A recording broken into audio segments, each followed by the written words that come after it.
What's the calculation here? Because there do seem to, I'm just doing this anecdotally from French people I've spoken to, but there does seem to be the feeling that Marine Le Pen, in an effort to become respectable, has drifted too far, simply as a matter of psephological reality. Would you agree with that?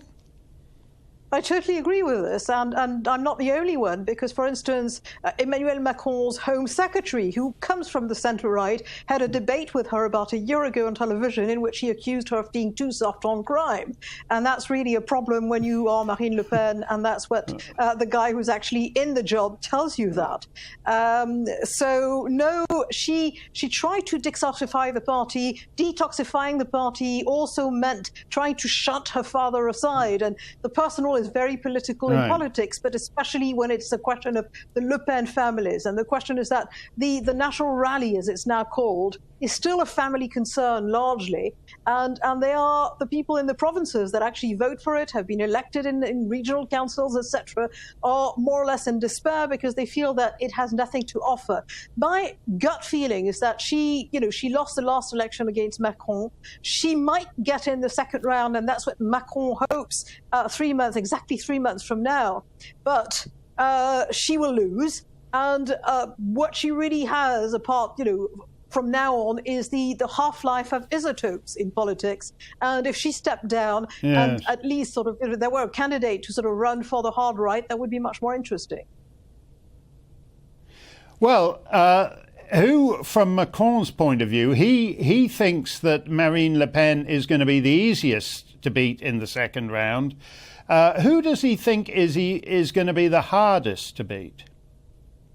He thinks, but it will change, or it might change. He thinks that the Républicain, the centre-right candidate, the Sarkozyist, Gaullist, you name it, candidate, Valérie Pécresse, who's a woman, who's a comparatively new face, would be the most difficult to beat. And actually, there has been one poll about a month ago when she announced her candidacy, where in the second round, if she was in the second round, she won. She was 52 and Macron was 48. I think he's now reassured because Valérie Pécresse has said all things to all men and all women.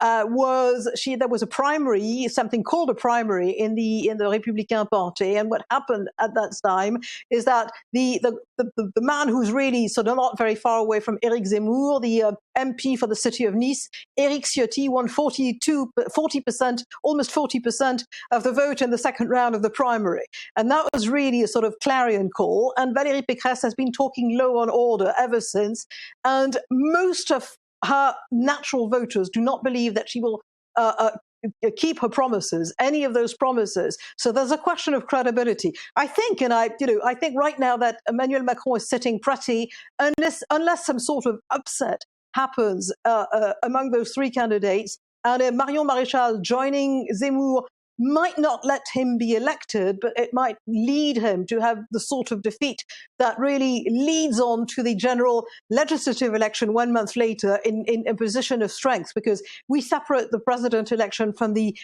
National Assembly election. That will be in May, June. And in that case, if, say, Zemmour loses, but with 45%, something interesting happens, probably with the Républicain Party itself breaking in two, and then the majority of Macron disappears from the House, and he will be like a cohabitation president, like Chirac was at one stage against the socialists. That's going to be interesting to watch.